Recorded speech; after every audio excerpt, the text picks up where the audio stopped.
ಇವತ್ತು ಕುರುಬರ ಪರಿಸ್ಥಿತಿಯನ್ನು ನೋಡಿ ಬೇರೆ ಸಮಾಜದವರ ಮುಂದೆ ನಾವು ತಲೆ ತಗ್ಗಿಸುವಂತಹ ಪರಿಸ್ಥಿತಿಗೆ ತಂದಿಟ್ಕೊಂಡಿದ್ದೀವಿ.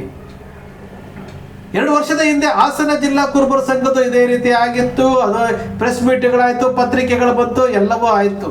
ಇನ್ನು ಕರ್ನಾಟಕ ಪ್ರದೇಶ ಕುರುಬರ ಸಂಘ ಬೆಂಗಳೂರು ಗಾಂಧಿನಗರ, ಇದರ ಕಥೆಯಂತೂ ಹೇಳೋದೇ ಬೇಡ. ಕೇಳ್ತಾನೆ ಇದ್ದೀವಿ, ಕೋಟ್ಯಾಂತರ ರೂಪಾಯಿ ಹಣ ಎಲ್ಲಿ ಹೋಯ್ತು ಸ್ವಾಮಿ, ಸಮಾಜದ ಹಣ ಎಲ್ಲಿ ಹೋಯ್ತು ಅಂತ ಕೇಳ್ತಾ ಇದ್ದೀವಿ. ಕುರುಬರ ಹಣವನ್ನ ತಿಂದವರು ಯಾರು, ಕುರುಬರ ಹಣವನ್ನ ತಿಂದವರು ಯಾರು ಅಂತ ಕೇಳ್ತಾನೆ ಇದ್ದೀವಿ. ಇವತ್ತಿನವರೆಗೂ ನಮ್ಗೆ ಉತ್ತರ ಬಂದಿಲ್ಲ.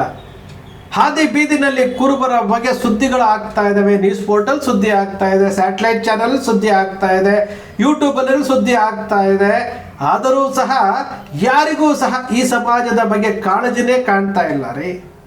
ಮಂಡ್ಯ ಜಿಲ್ಲಾ ಕುರುಬರ ಸಂಘದ ಗಲಾಟೆ, ಅಲ್ಲಿ ನಡೆದಂತಹ ಗಲಾಟೆ ಇವತ್ತು ಇಡೀ ಕರ್ನಾಟಕ ಜನ ನೋಡಿದ್ದಾರೆ. ಕುರುಬರ ಗಲಾಟೆ ಯಾವ ರೀತಿ ಇತ್ತು, ಹೊಂದಾಣಿಕೆ ಯಾವ ರೀತಿ ಇತ್ತು, ಇಲ್ಲಿ ಅವರ ಮೇಲೆ ಇವ್ರ ಮೇಲೆ ಅವರು ಎತ್ತಾಗ್ತಾ ಇದ್ದಾರೆ. ಈ ಎಲ್ಲವನ್ನೂ ಸಹ ಕೋಟ್ಯಾಂತರ ರೂಪಾಯಿ ಹಣ ಲೆಕ್ಕಾಚಾರವೇ ಇಲ್ಲ.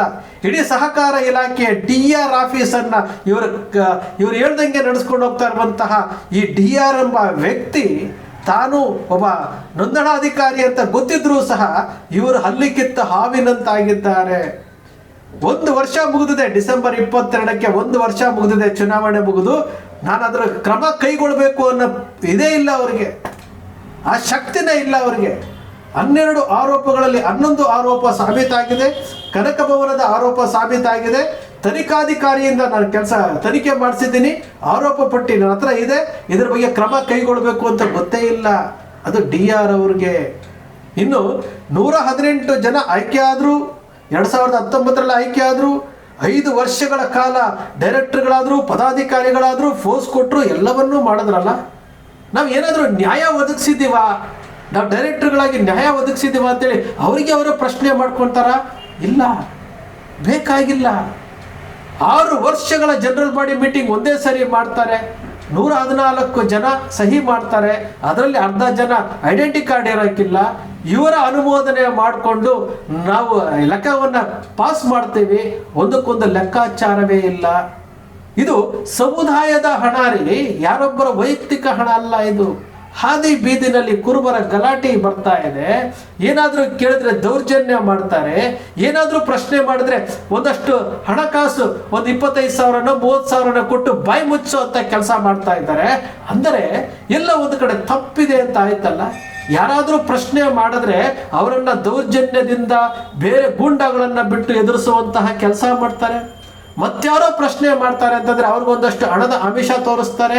ಅಂದರೆ ಇಲ್ಲಿ ತಪ್ಪು ನಡೆದಿದೆ ಅಂತಲ್ವಾ. ಇಡೀ ಸಮುದಾಯಕ್ಕೆ ನಾವು ಏನು ಕೊಡುಗೆ ಕೊಡ್ತಾ ಇದ್ದೀವಿ ಅನ್ನೋದೇ ಗೊತ್ತಿಲ್ಲ ರೀ. ನಾವೇನು ಕೊಡುಗೆ ಕೊಡ್ತಾ ಇದ್ದೀವಿ ಅಂತೇಳಿ ಇಡೀ ಸಮುದಾಯ, ನಾನು 31 ಜಿಲ್ಲೆನಲ್ಲಿ ನೋಡ್ತಾ ಇದ್ದೀನಿ. ಪ್ರತಿ ಜಿಲ್ಲೆನಲ್ಲಿ ಒಂದಲ್ಲ ಒಂದು ಸಮಸ್ಯೆ ಇದೆ. ಯಾರಿಗೂ ಸಹ ಈ ಸಮುದಾಯದಲ್ಲಿ ನಾವು ಹುಟ್ಟಿದ್ವಿ, ಈ ಸಮುದಾಯವನ್ನು ಒಂದು ಉನ್ನತ ಮಟ್ಟಕ್ಕೆ ತೆಗೆದುಕೊಂಡು ಹೋಗ್ಬೇಕು ಅನ್ನೋ ಮನಸ್ಥಿತಿ ಕಾಣ್ತಾ ಇಲ್ಲ. ಧೈರ್ಯ ಇಲ್ಲ, ನಿಶಕ್ತಿ, ನಿಸ್ಸಹಾಯಕತೆ, ಅಂಡರ್ಸ್ಟ್ಯಾಂಡಿಂಗ್, ಅಡ್ಜಸ್ಟ್ಮೆಂಟ್, ಇದು ನಾವು ನೋಡ್ತಾ ಇರುವಂಥದ್ದು. ಏನು ಮಾಡ್ತಾ ಇದ್ದೀವಿ ನಾವು? ಯಾವ ಸ್ಥಿತಿಗೆ ಹೋಗ್ತಾ ಇದ್ದೀವಿ, ತಗೊಂಡೋಗ್ತಾ ಇದ್ದೀವಿ ಸಮುದಾಯವನ್ನು? ಯಾವ ಸ್ಥಿತಿಗೆ?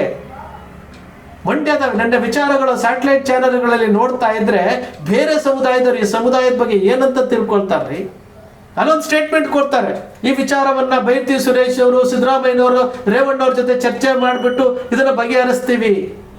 ಅಂದ್ರೆ ಎಲ್ಲದಕ್ಕೂ ನೀವು ಗುರಾಣಿ ಹಿಡ್ಕೊಂಡು ಸಿದ್ದರಾಮಯ್ಯನವ್ರನ್ನ ಹಿಡ್ಕೊಂಡು ಬರ್ತೀರಿ. ಆ ಕರ್ನಾಟಕ ಪ್ರದೇಶ ಕುರುಬರ ಸಂಘದ ಚುನಾವಣೆ ನಡೆಸೋದಕ್ಕೆ, ಆಡಳಿತಾಧಿಕಾರಿ ನೇಮಕ ಮಾಡೋದಕ್ಕೆ ಮುಖ್ಯಮಂತ್ರಿಗಳ ಅವರು ಗುರಾಣಿ ಹಿಡ್ಕೊಂಡು ಮುಂದಕ್ಕೆ ಹಾಕ್ತಾ ಇದ್ದೀರಾ. 1 ವರ್ಷ ಆಯ್ತಲ್ಲ, ಆಡಳಿತಾಧಿಕಾರಿ ಇಲ್ಲ, ಕೋಟಿ ದುಡ್ಡಿಗೆ ಲೆಕ್ಕ ಇಲ್ಲ. 66 ಲಕ್ಷ ರೂಪಾಯಿ ಚುನಾವಣಾಧಿಕಾರಿ ಕೊಟ್ಟಿರೋದು ಲೆಕ್ಕ ಇಲ್ಲ. 1,49,00,000 ರೂಪಾಯಿ ಚುನಾವಣೆ ಖರ್ಚು ಲೆಕ್ಕ ಇಲ್ಲ. ಸಾಫ್ಟ್ವೇರ್ ಅನ್ನು ಕೊಟ್ಟಿರೋಂಥ ಲೆಕ್ಕಾಚಾರ ಇಲ್ಲ. 1,75,00,000 ರೂಪಾಯಿ ಟ್ಯಾಕ್ಸ್ ಕಟ್ಟಿದ್ದಕ್ಕೆ ಲೆಕ್ಕ ಇಲ್ಲ. 25 ಲಕ್ಷ ರೂಪಾಯಿ ಬಾಡಿಗೆ ಬರುತ್ತೆ ಗೊತ್ತಿಲ್ಲ. 118 ಜನ ಡೈರೆಕ್ಟರ್ಗಳು ಮಾಜಿ ಆಗಿದ್ರು ಸಹ ಹಾಲಿ ಅಂತೇಳಿ ಆ ಪೋಸ್ಟ್ನಲ್ಲಿ ಹಾಕೊಳ್ತಾರೆ ಅಂತಂದ್ರೆ ಒಂದು ಸಾರಿ ತಿರುಗಿ ನೋಡ್ಬೇಕಲ್ಲ. ನಾವೇನು ತಪ್ಪು ಮಾಡ್ತಾ ಇದ್ದೀವಿ ಅಂತೇಳಿ ಒಂದ್ಸರಿ ತಿರುಗಿ ನೋಡ್ಬೇಕಲ್ಲ. ಅವರು ನೋಡೋದಿಲ್ಲ. ಅಧಿಕಾರ ಬೇಕು, ಹೋಗ್ಲಿ, ಅಧಿಕಾರ ಕೊಟ್ಟಿದ್ದಾರಲ್ಲ, ಅಧಿಕಾರವನ್ನು ಸದ್ಬಳಕೆ ಮಾಡ್ಕೊಂಡಿದ್ದೀವ, ನಾವು ಸಮಾಜಕ್ಕೆ ಏನಾದರೂ ಕೊಟ್ಟಿದ್ದೀವ ಅಂತ ಏನಾದರೂ ಯೋಚನೆ ಮಾಡ್ತಾರೆ ಅಂದರೆ ಅದು ಇಲ್ಲ. ಮತ್ತು ಇನ್ಯಾವ ಸಾಧನೆ ಮಾಡ್ತಾ ಇದ್ದಾರೆ? ಯಾವ ಸಾಧನೆ ಮಾಡ್ತಾ ಇದ್ದಾರೆ? ನಮ್ಮ ಸಮುದಾಯದಲ್ಲಿ ನೂರಾರು ಜನ ವಕೀಲರುಗಳಿದ್ದಾರೆ,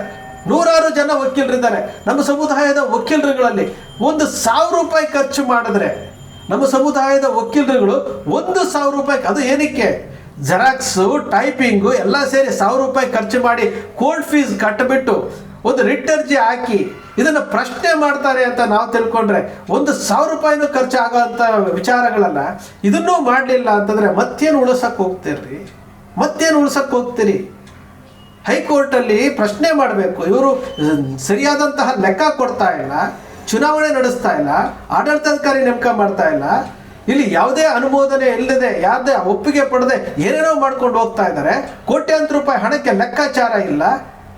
ಇದನ್ನು ಪ್ರಶ್ನೆ ಮಾಡಿದ್ರೆ ಉತ್ತರ ಕೊಡಲ್ಲ. ಕೊನೆಯ ಪಕ್ಷ ಕೋರ್ಟ್ನಲ್ಲಾದರೂ ಪ್ರಶ್ನೆ ಮಾಡ್ತಾರೆ ನಮ್ಮ ವಕೀಲರುಗಳು, ಅಥವಾ ವಕೀಲರುಗಳೇ ಹೋಗಿ ಕೂತ್ಕೊಂಡು ಏನಾದರೂ ಒಂದು ಸೊಲ್ಯೂಷನ್ ತಗೊಳ್ತಾರೆ ಅಂತಂದರೆ ಏನೂ ಮಾಡ್ತಾ ಇಲ್ಲ. ಇಲ್ಲಿ ಮಾತನಾಡುವಂಥವರು ಮಾತನಾಡ್ತಾನೆ ಇಲ್ಲ. ಸೈಲೆಂಟ್ ಆಗಿರುವವರು ಯಾವತ್ತೂ ಸೈಲೆಂಟ್ ಆಗಿದ್ದುಬಿಟ್ರೆ ಈ ಪ್ರಶ್ನೆಯನ್ನು ಕೇಳೋರು ಯಾರು? ಇಡೀ ಸಮುದಾಯ ಇವತ್ತು ಏನೋ ನಾವು ಬಿಲ್ಡಿಂಗ್ ಕಟ್ತಾ ಇದ್ವಿ, ಏನು ಕಟ್ತಾ ಇದ್ದೀರಿ ಗೊತ್ತಿಲ್ಲ, ಯಾರ ಹಿಡಿತದಲ್ಲಿದೆ ಗೊತ್ತಿಲ್ಲ, ಸಮುದಾಯದ ಆಸ್ತಿ ಆಗ್ತಾ ಇದೆಯಾ ಗೊತ್ತಿಲ್ಲ, ಏನೂ ಗೊತ್ತಿಲ್ಲ ಇವರಿಗೆ. ಸುಮ್ಮನೆ ಜೈಕಾರ ಹಾಕ್ಕೊಂಡು ಹೋಗ್ತಾ ಇದ್ರೆ ಈ ಸಮುದಾಯದ ಭವಿಷ್ಯ ಏನ್ರಿ? ಈಗ ಸಿದ್ದರಾಮಯ್ಯನವರು ಇದ್ದಾರೆ, ಅವರನ್ನು ತೋರಿಸಿ ಮಾಡ್ತಾ ಇದ್ದೀರಿ. ಸಿದ್ದರಾಮಯ್ಯನವರು ರಾಜಕೀಯ ನಿವೃತ್ತಿ ಅಂತೇಳಿ 2028ಕ್ಕೆ ಘೋಷಣೆ ಮಾಡಿದ್ದಾರೆ. ಆಮೇಲೆ ಯಾರು? ಬೇರೆ ಯಾರಾದ್ರೂ ಬೆಳೆಸಿದಾರ ಅಂದರೆ ಇಲ್ಲ, ಬೇರೆ ಯಾರನ್ನೂ ಬೆಳೆಸಿಲ್ಲ. ಆದರೂ ಸಹ ನೀವು ಈ ಸಮುದಾಯವನ್ನು ಬಳಸ್ಕೊಂಡು ಈ ರೀತಿಯಾಗಿ ತಿಂದವರು ಯಾರು ಅಂತೇಳಿ ನಾವು ಕೇಳ್ತಾ ಇದ್ರೆ, ನಾವು ತಿಂದಿದ್ದೀವಿ ಅಂತ ಯಾರೂ ಹೇಳ್ತಾ ಇಲ್ಲ, ನಾವು ತಿಂದಿಲ್ಲ ಅಂತ ಯಾರೂ ಹೇಳ್ತಾ ಇಲ್ಲ.